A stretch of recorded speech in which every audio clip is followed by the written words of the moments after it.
नमस्कार। RRC news के हिंदी समाचार बुलेटिन में मैं मानसी आपका स्वागत करती हूँ। सबसे पहले एक नजर आज की सुर्खियों पर।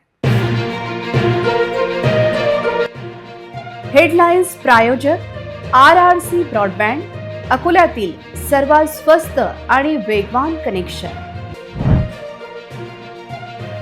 आरआरसी न्यूज पर खबर प्रसारित होते ही मशीनरी सहित रेत तस्कर गायब। महसांग लोथखेड़ रेत घाट पर बिना अनुमति के करोड़ों रुपयों के रेत का उत्खनन।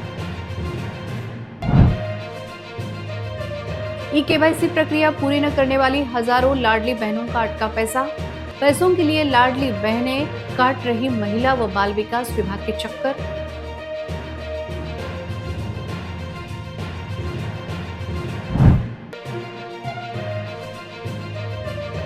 जहरीली शराब पीने से 18 लोगों की मौत होने के बाद जागी अकोला पुलिस। जिले में 2 जगह पर कार्रवाई कर की हाथ भट्टी शराब की सामग्री नष्ट।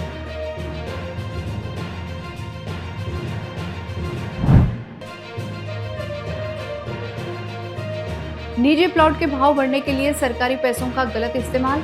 जहां लोग ही नहीं रहते वहां गटर योजना का काम शुरू।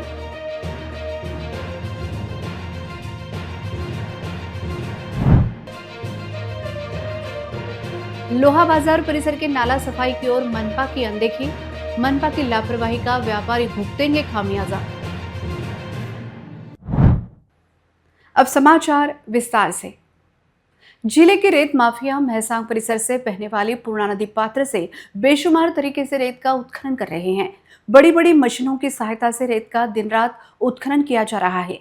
ओवरलोड रेत भरकर ले जाने वाली भारी वाहनों के कारण परिसर की सड़कें खराब हो रही हैं। इस ओर राजस्व विभाग की अर्थपूर्ण अनदेखी हो रही है। इस आशय की खबर आरआरसी न्यूज पर प्रसारित हुई थी। खबर प्रसारित होते ही महसांग लोथखेड़ रेत घाट से रेती माफिया रफ्फू चक्कर हो गए हैं। अकोला और अमरावती जिलों के बॉर्डर पर पूर्णा नदी का किनारा इस समय रेत माफियों के लिए जन्नत बन गया है। लोथखेड़ और महसांग घाट से करोड़ों रुपयों की रेत की दिन रात लूट की जा रही है। दरियापुर के तहसीलदार ने बिना किसी सरकारी नीलामी के नियमों को ताक पर रखकर चल रही इस बड़ी लूट को नजरअंदाज क्यों किया? यह संतत सवाल उठ रहा है। शनिवार को आरआरसी न्यूज पर खबर प्रसारित होते ही रेत माफिया नदी किनारे से अपनी सभी मशीनरी लेकर रफ्फू चक्कर हो गए। लेकिन शक बढ़ गया है क्योंकि उन्होंने कार्रवाई से पहले ही अपनी मशीनरी सुरक्षित जगह पर कैसे पहुंचा दी है। रेत माफियों ने पोकलेन मशीन, ट्रक और टिप्पर मौके से गायब कर दिए गए हैं। खबर प्रसारित होने के बाद यहां कार्रवाई होगी। यह जानकारी रेत माफियों को किसने दी? शक है कि इस जानकारी का सोर्स खुद राजस्व डिपार्टमेंट में ही होगा। लोथखेड़ और महसांग के गांव वालों ने सीधा आरोप लगाया है कि यह सब गोरखधंधा स्थानीय राजस्व अधिकारी, पुलिस तथा जिला प्रशासन के बेईमान गठजोड़ की वजह से ही हो रहा था। रेत घाट की नीलामी न होने के बाद भी करोड़ों रुपयों की रेत का उत्खनन धड़ल्ले से किया जा रहा था। तो इसकी जानकारी दरियापुर के तहसीलदार और अकोला के राजस्व विभाग को क्यों नहीं थी? क्या इन अधिकारियों का रेत माफियों को आशीर्वाद तो नहीं था? यह सवाल भी निर्माण हो रहा है। सवाल है कि इस धंधे के पीछे कौन है जो लाखों रुपए की रॉयल्टी दिए बिना यह रैकेट चला रहा था? अभी तक करोड़ों रुपयों की रेत चुराई गई है। गांव वालों की शिकायत के बाद भी दोनों ही जिलों के कौन से अधिकारी हैं जो इन रेत तस्करों को अभय दे रहे थे? करोड़ों रुपयों की इस रेत तस्करी की ओर जिलाधिकारी ने गंभीरता से ध्यान देना चाहिए। जब इस मामले को लेकर दरियापुर तहसीलदार से संपर्क किया गया तो उन्होंने अपना मोबाइल रिसीव नहीं किया। ई-केवाईसी की प्रक्रिया पूरी नहीं करने वाली जिले की हजारों लाडली बहनों का पैसा अटक गया है। ई-केवाईसी की अंतिम मियाद खत्म हो गई है। बैंक खाते में पैसा नहीं पहुंचने से लाडली बहनें अब महिला व बाल विकास विभाग के कार्यालय में चक्कर काट रही हैं। राज्य सरकार ने लाभार्थियों को 31 दिसंबर 2025 तक ई-केवाईसी करने को कहा था। जिन महिला लाभार्थियों की ई-केवाईसी गलत हुई थी उनके लिए सरकार ने 31 मार्च 2026 तक का समय दिया था। इसके बाद सरकार ने समय सीमा बढ़ाकर 30 अप्रैल कर दी थी। जिले में हजारों लाभार्थी ऐसी हैं जिनकी ई-केवाईसी की प्रक्रिया पूरी नहीं होने से उनके बैंक खाते में पैसे भेजना बंद हो गया है। अब यह लाभार्थी महिलाएं जिला महिला व बाल विकास कार्यालय में पहुंच रही हैं। हर दिन सैकड़ों महिलाएं कार्यालय पहुंच रही हैं। जिला महिला व बाल विकास कार्यालय ने स्पष्ट किया है कि 30 अप्रैल के बाद ही ई-केवाईसी दुरुस्ती की प्रक्रिया बंद हो गई है। जिनकी ई-केवाईसी पूरी नहीं हुई है उनके खाते में पैसे जमा करना बंद हो गया है। जब तक सरकार ई-केवाईसी दुरुस्ती के लिए नई तारीख जाहिर नहीं करती, तब तक प्रशासन कुछ नहीं कर सकता। ई-केवाईसी फिर से शुरू करने का निर्णय सरकार ही ले सकती है। हर दिन लाभार्थी कार्यालय में आते हैं, लेकिन हम अपने स्तर पर कुछ नहीं कर सकते। जिन महिला लाभार्थियों के इनकम टैक्स रिटर्न सामने आए हैं, उनके खाते में भी 2 महीने से पैसे डालना बंद कर दिया गया है। कार्यालय की तरफ से स्पष्ट किया गया है कि इनकम टैक्स रिटर्न भरने वालों के लिए यह योजना लागू नहीं है। पुणे जिले में जहरीली शराब पीने से 18 लोगों की मौत के बाद राज्य की पूरी यंत्रणा हिल गई है। अकोला जिले में जहां कई सालों से अवैध शराब बेचने का धंधा खुलेआम चल रहा है, वहीं पुणे की घटना के बाद ही पुलिस ने बड़ा अभियान चलाया है, जिस पर सवाल उठ रहे हैं। हालांकि ग्रामीण इलाकों में कई जगहों कार्रवाई कर 5 आरोपियों के खिलाफ केस दर्ज किए गए हैं, लेकिन लोगों का सवाल है कि यह कार्रवाई पहले क्यों नहीं की गई। लोकल क्राइम ब्रांच ने बार्शी-टाकली सीमा के तहत सिंदखेड़ मोरेश्वर गांव में हाथ भट्टी की शराब की दुकान पर छापा मारकर कापशी निवासी संजय हरिलाल केवट, रमेश पंचू केवट और सिंदखेड़ मोरेश्वर निवासी भीमराव दशरथ वानखड़े को गिरफ्तार किया।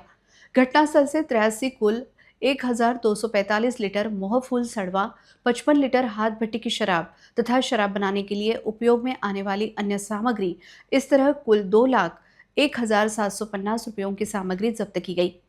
पंचों के सामने अलग अलग सैंपल लिए गए और बची हुई अवैध शराब और सामग्री को मौके पर ही नष्ट कर दिया गया।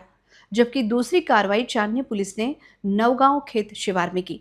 नवगांव निवासी विजय महादेव पांडे और जगदेव महादेव सासने को हाथ भट्टी से बनी शराब बनाते हुए पकड़ा गया। कार्रवाई के दौरान पुलिस ने मौके से 585 लीटर मोहफूल सड़वा, कच्ची शराब और शराब बनाने में इस्तेमाल होने वाला 84,570 रुपये मूल्य का सामान जब्त किया गया। इस मामले में दोनों आरोपियों के खिलाफ कार्रवाई की गई। अकोला शहर के गौलीपुरा और नायगांव इलाकों में कई जगहों पर हाथ भट्टी की शराब बिक रही है। वहीं बार्शी-टाकली तालुका के दगड़पारवा, जनुना, पिंपलखुंटा आदि गांव में घर घर हाथ भट्टी की शराब बिक रही है। देशी और विदेशी शराब महंगी होने की वजह से शराब के शौकीन हाथ भट्टी शराब की तरफ मुड़ गए हैं। अगर इस शराब की वजह से पुणे जैसी कोई घटना होती है तो इसके लिए कौन जिम्मेदार होगा, यह सवाल निर्माण हो रहा है। यह देखते हुए शहर के गौलीपुरा, नायगांव और बार्शी-टाकली तालुका के गांव में खुलेआम चल रही हाथ भट्टी शराब विक्रेताओं के खिलाफ सख्त कार्रवाई की मांग की जा रही है। सीमा वृद्धि परिसर के निजी प्लॉट के भाव बढ़ाने के लिए सरकारी पैसों का गलत इस्तेमाल किया जा रहा है। यह चौंकाने वाली जानकारी सामने आई है कि जिन इलाकों में जनप्रतिनिधियों का पैसा लगा है, वहां सीधे फर्जी डेवलपर्स को फायदा पहुंचाने के लिए गटर योजना लागू की गई है। आइए देखते हैं आरआरसी की खास रिपोर्ट। इस परिसर में प्लॉट बिछाने के बाद ओपन स्पेस, ओपन प्लॉट और सड़कें नहीं बनाई गई हैं। इतना ही नहीं, बिजली के खंभे भी नहीं लगाए गए हैं। ऐसे Rajeshwar colony, Sai colony, Gokarn colony, Jajunagar, Annapurna माता मंदिर के ठीक पीछे गटर योजना लागू करने की सनसनीखेज जानकारी सामने आ रही है।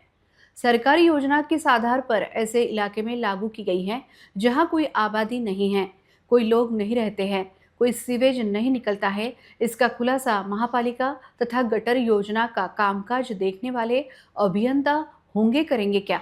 यह सवाल निर्माण हो रहा है। एक जनप्रतिनिधि ने सरकारी पैसे के इस गलत इस्तेमाल को साबित करने के लिए अपना वजन खर्च किया है। इस जनप्रतिनिधि के यहाँ कई प्लॉट है, वह दूसरे के नाम पर होने की जानकारी मिल रही है। इन प्लॉटों की कीमत बढ़ाने के लिए परिसर में सीधे गटर योजना का काम शुरू किया गया है। प्लॉट का विकास करते समय यहाँ आवश्यक रास्ते, नालियाँ तथा इलेक्ट्रिक पोल दिखाई नहीं दे रहे हैं, जबकि गटर योजना का काम यहाँ पहले शुरू किया गया है। शहर के जिन परिसर में लोगों की बस्तियां हैं, नागरिक रहते हैं, ऐसे परिसरों में नालियों का पानी खुले प्लॉट में जमा दिखाई देता है। उन परिसरों में भूमिगत गटर योजना का काम अभी शुरू नहीं हुआ है, लेकिन जिस परिसर में लोग रहते ही नहीं हो, उन परिसरों में किस आधार पर गटर योजना का काम चल रहा है, यह सवाल नागरिक कर रहे हैं। बारिश आने को कुछ ही दिन शेष रह गए हैं, लेकिन हर साल की तरह इस साल भी अकोला शहर में नालों की सफाई के काम में मनपा प्रशासन ने बहुत ज्यादा लापरवाही दिखाई है। उन संवेदनशील इलाकों में नाले की सफाई का काम अभी तक शुरू नहीं हुआ है, जहां मानसून में पानी जमा हो जाता है। बारिश शुरू होने को कुछ ही दिन शेष रह गए हैं। शहर में केवल 2 ही जोन में नाला सफाई का काम शुरू हुआ है, जिससे लोगों में नाराजगी दिखाई दे रही है। केवल 2 जोन में ही नागरिक रहते हैं क्या? यह सवाल अन्य 2 जोन के लोग कर रहे हैं। शहर के शालिनी टॉकीज के सामने तथा लोहा बाजार के पीछे से जो नाला बहता है, उस नाले का काम संबंधित ठेकेदार ने आधा अधूरा कर छोड़ रखा है, जिससे बारिश के दिनों में परिसर के व्यवसायियों के दुकानों में पानी घुसने का खतरा निर्माण हो रहा है। इस नाले पर एक पार्षद द्वारा बड़े धापे का निर्माण किया है, जिससे थोड़ी भी बारिश होती है तो नाले का पानी परिसर के अन्य दुकानों में घुसने की संभावना जताई जा रही है। लोहा बाजार तथा गांधी रोड यह शहर का व्यावसायिक परिसर है, जहां सभी तरह के व्यवसायी व्यवसाय करते हैं। इस नाले की सफाई न होने के कारण इस बात की पूरी संभावना है कि इस साल भी मानसून ने पूरा इलाका बाढ़ में डूब जाएगा। लोग खुलकर शिकायत कर रहे हैं कि मनपा प्रशासन इस साल नाले की सफाई करना भूल गया है। हर साल मानसून की तैयारी में मनपा प्रशासन नाले की सफाई और सफाई का बड़ा ढिंडोरा पीटता है। कागजों पर करोड़ों रुपए के टेंडर और नियोजन किया जाता है, लेकिन शहर में असल जमीनी हालात बिल्कुल उल्टे हैं। नियमों के मुताबिक मनपा के संबंधित विभाग के अधिकारियों और कर्मचारियों को मानसून शुरू होने से कम 15 दिन से 1 महीने पहले उन निचले इलाकों को साफ करना होता है जहां पानी जमा हो जाता है। लेकिन लोहा बाजार की इस गंभीर समस्या को मनपा के अधिकारियों ने पूरी तरह से नजरअंदाज किया है, जिसका खामियाजा बारिश में परिसर के व्यवसायियों को उठाना पड़ेगा। पुणे में जहरीली शराब के कारण 18 लोगों को अपनी जान गंवानी पड़ी है। इसके बाद राज्य शासन ने राज्य में हाथ भट्टी शराब विक्रेताओं पर कार्रवाई करने के आदेश दिए हैं। अमरावती जिले के चांदूर रेलवे पुलिस ने एक पारधी बेड़े पर छापा मार कार्रवाई की। कार्रवाई में 8 लाख से ज्यादा की सामग्री नष्ट की गई। पुणे में हाथ भट्टी की शराब से 18 लोगों को अपनी जान गंवानी पड़ी। इस घटना के बाद पूरे राज्य में हाथ भट्टी शराब के अड्डों पर एक के बाद एक कार्रवाइयां शुरू हो गई है। अमरावती जिले के चांदूर पुलिस ने गौरखेड़ा परिसर के एक पारधी बेड़े पर कार्रवाई कर 8 लाख से ज्यादा मूल्य की हाथ भट्टी शराब की सामग्री नष्ट कर दी। गिरीश सुभाष पवार नामक व्यक्ति अपने कुछ साथियों के साथ मिलकर मोहफूल का सड़वा तथा कुछ रासायनिक सामग्री का इस्तेमाल कर हाथ भट्टी की शराब निर्माण कर रहा है, ऐसी जानकारी पुलिस को मिली थी। इस आधार पर यह कार्रवाई की गई। यहाँ इतने बड़े प्रमाण में शराब बन रही थी, जिसे देखकर पुलिस भी आश्चर्यचकित हो गई थी। पुलिस ने कार्रवाई के दौरान मोहफूल का सड़वा, हाथ भट्टी की शराब, नवसागर गुड़, प्लास्टिक के ड्रम, कढ़ाई, पाइप तथा स्वास्थ्य के लिए घातक रसायन, इस तरह कुल 10 लाख रुपए का माल जब्त कर उसे नष्ट कर दिया। यह कार्रवाई अमरावती ग्रामीण के पुलिस अधीक्षक निकेतन कदम, अपर पुलिस अधीक्षक दत्ता तोटेवाड़, एसडीपीओ अशोक थोरा तथा पुलिस निरीक्षक अजय आखरे के मार्गदर्शन में की गई। सभी छात्रों ने अपने परसेंटेज देखे बिना आत्मविश्वास के साथ सफलता हासिल करनी चाहिए, ऐसा प्रतिपादन अविनाश जी ठाकरे ने किया। अकोट माली महासंघ द्वारा आयोजित गुणवंत छात्रों के सत्कार समारोह में वह बोल रहे थे। हर साल की तरह इस साल भी माली महासंघ की ओर से अकोट में 10वीं और 12वीं में फर्स्ट आने वाले छात्रों के सत्कार समारोह का आयोजन किया गया। कार्यक्रम में उपस्थित मान्यवरों ने उपस्थित छात्रों को सलाह दी कि वे अपनी जिंदगी में करियर में परसेंटेज देखे बिना आत्मविश्वास के साथ अपने लक्ष्य को हासिल करें, ताकि उनकी जिंदगी का मकसद पूरा हो। बुधवार शाम को अकोट शहर के राम नारायण मंगल कार्यालय में यह कार्यक्रम संपन्न हुआ। इस सम्मान समारोह में मुख्य अतिथि के रूप में माली महासंघ के राष्ट्रीय अध्यक्ष अविनाश ठाकरे उपस्थित थे, जबकि अन्य मान्यवर अतिथि के रूप में राष्ट्रीय सचिव रविंद्र अंबालकर, विभागीय अध्यक्ष राजेश जावरकर, जिला अध्यक्ष दीपक खलोकर, उपनगर अध्यक्ष प्रथमेश बोरोडे, नगर सेवक अचल बेलसरे, सचिन जुनगरे, राधेश्याम बहादुर वैद्य, सचिन भुस्कट, मिलिंद झाड़े, कार्यक्रम के अध्यक्ष महेश गणगणे, स्वप्निल सोनार, महात्मा फुले बैंक मैनेजर अकोट मौजूद थे। कार्यक्रम की शुरुआत संत सावता महाराज क्रांति सूर्य ज्योतिबा फुले तथा क्रांति ज्योति सावित्रीबाई फुले की प्रतिमा का पूजन कर की गई। अतिथियों के हाथों दीप प्रज्वलन किया गया। सत्कार मूर्ति अविनाश ठाकरे, दीपक खलोकर, रविंद्र पोटडुखे, नंदकिशोर शेगोकार के हाथों आशना किशोर बंसोड़, पूर्वा केशव लांडे, समर्थ गोवर्धन गनोरकर, रिद्धि दीपक पोटडुखे और 12वीं के छात्र गायत्री प्रवीण लांडे, ऋतुजा वासुदेव काले, वेदांत गंगाधर गवांडे, सार्थक गोपाल अंबालकर समेत कुल 42 मेधावी छात्रों को उनके माता पिता की मौजूदगी में फूल, शॉल, गिफ्ट और ट्रॉफी देकर सम्मानित किया गया। कार्यक्रम के अध्यक्ष महेश गणगणे और रविंद्र अंबालकर ने भी छात्रों को सही तरीके से पढ़ाई करके आगे बढ़ने के तरीके बताए।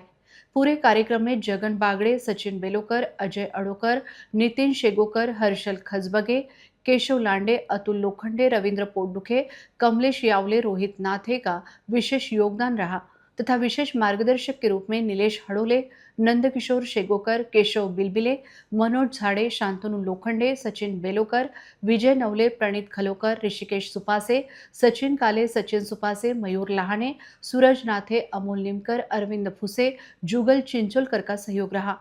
परिचय प्रकाश गायकी ने दिया, संचालन नितिन शेगोकार सर ने किया, जबकि आभार कमलेश यावले सर का रहा। संपूर्ण कार्यक्रम को सफल बनाने के माली महासंघ के सदस्यों का बड़ा योगदान रहा। कार्यक्रम में माली समुदाय के सभी पुरुष और महिलाएं बड़ी संख्या में शामिल थी। कार्यक्रम को लेकर उपस्थित अतिथि तथा छात्रों ने अपनी प्रतिक्रिया व्यक्त की। माझे नाव पूर्वा केशव लांडे। मी इयत्ता 10वीची SSC बोर्ड परीक्षा नुकतीच पास केली आहे, ज्यामध्ये मला 96.40% मिळाले। या मार्क्सचे माझे श्रेय मी माझ्या शिक्षकांना, माझ्या आईवडिलांना देते। त्यांच्यामुळेच मला हे यश संपादन करण्यात आले। माळी महासंघ यांच्या वतीने आज आमचा सत्कार घेण्यात आला, त्यासाठी मी त्यांचे खूप खूप धन्यवाद करू इच्छिते। आज माळी महासंघाच्या माध्यमातून अकोट येथील गुणवंत विद्यार्थ्यांचा सत्कार आणि ज्यांनी कोणी प्रावीण्य प्राप्त केलेलं आहे, मोठ्या पदावर गेले अशा सर्वांचा सत्कार आयोजित करण्यात आला होता। माळी महासंघातर्फे दरवर्षी अशा प्रकारचे कार्यक्रम संपूर्ण महाराष्ट्रभर आम्ही राबवतो आणि या निमित्ताने समाजातलं जे गुणवान लोक आहेत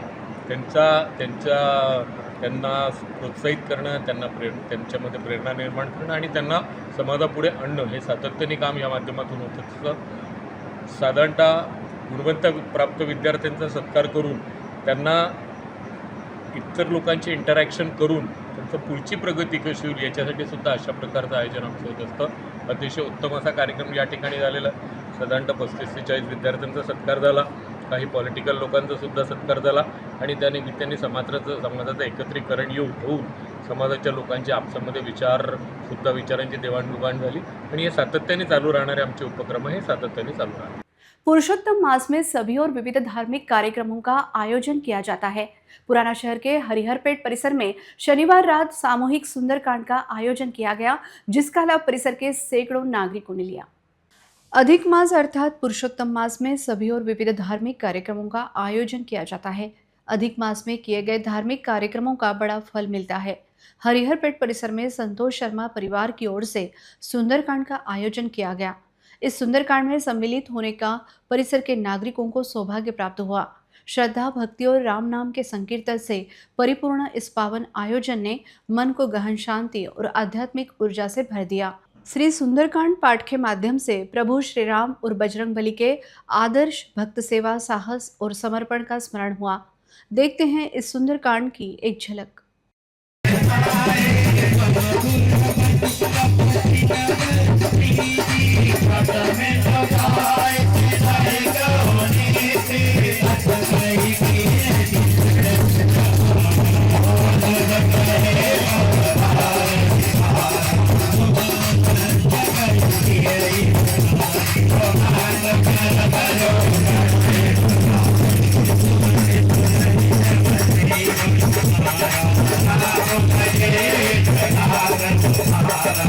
दुनिया में युद्ध के बादल छा गए हैं और सभी देश इसके बुरे असर झेल रहे हैं।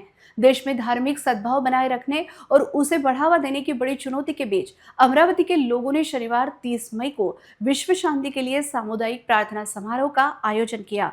इसमें बड़ी संख्या में मान्यवर उपस्थित थे।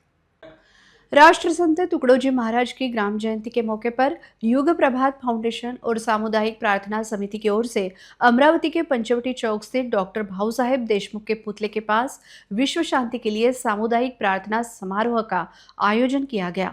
इस समारोह में हजारों अमरावती वासियों ने एक साथ आकर विश्व शांति के लिए प्रार्थना की। इस समारोह में अमरावती के विविध क्षेत्र के प्रमुख व्यक्तिमत्व तथा राजनेताओं की विशेष उपस्थिति थी, जिसमें पद्मश्री जनार्दन बोथे गुरुजी, आचार्य हरिभाऊ वेरुलकर, अमरावती के सांसद बलवंत वानखेड़े, विधायक संजय खोड़के, विधायक सुलभा खोड़के, विधायक राजेश वानखेड़े, महापौर श्रीचंद तेजवानी, श्री शिवाजी शिक्षण संस्था के कार्यकारी सदस्य हेमंत कालमेघ, वीगो ठाकरे, मनपा गुट नेता चेतन गावड़ने सहित राजकीय, सामाजिक तथा सांस्कृतिक क्षेत्र के मान्यवर बड़ी संख्या में उपस्थित थे। देखते हैं इस सामुदायिक प्रार्थना की एक झलक। आजच्या विशाल सामुदायिक प्रार्थनेमध्ये उपस्थित सर्व धर्म पंथ संप्रदायाची राष्ट्रसंतांनी निर्माण केलेल्या प्रार्थनेची खरंच आज गरज आहे का?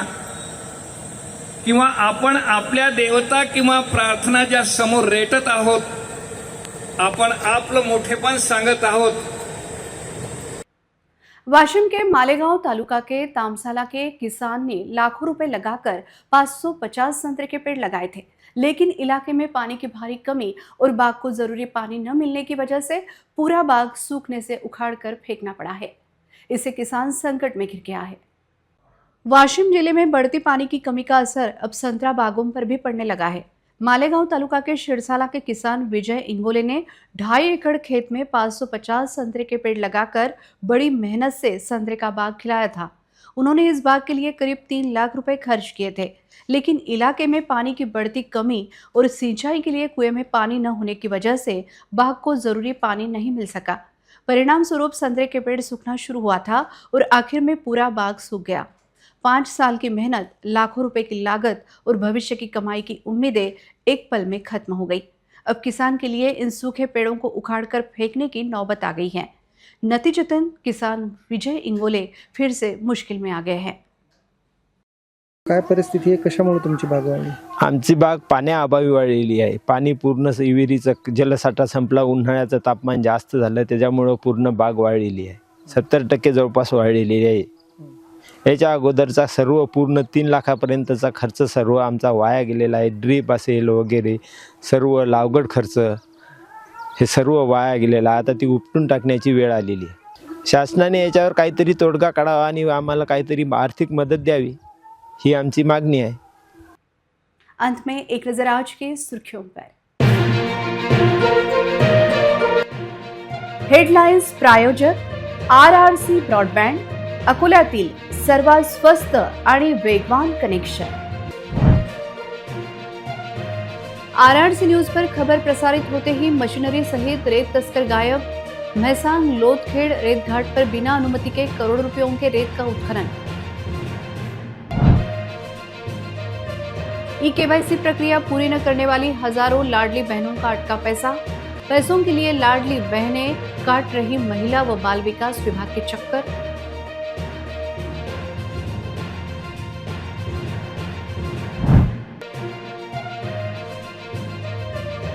जहरीली शराब पीने से 18 लोगों की मौत होने के बाद जागी अकोला पुलिस।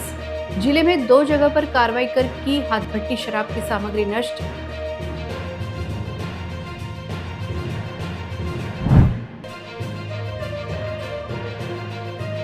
निजी प्लॉट के भाव बढ़ने के लिए सरकारी पैसों का गलत इस्तेमाल। जहां लोग ही नहीं रहते वहां गटर योजना का काम शुरू।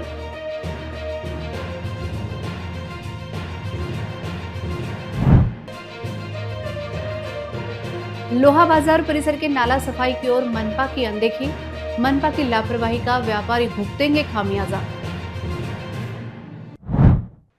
समाचार के लिए देखते रहिए RRC न्यूज। जिन दर्शकों ने अभी तक RRC का यूट्यूब चैनल सब्सक्राइब नहीं किया, उन्होंने वह सब्सक्राइब करना चाहिए। फिर मिलते हैं शहर की ताज़ा जानकारी और महत्वपूर्ण घटनाओं के साथ। नमस्कार।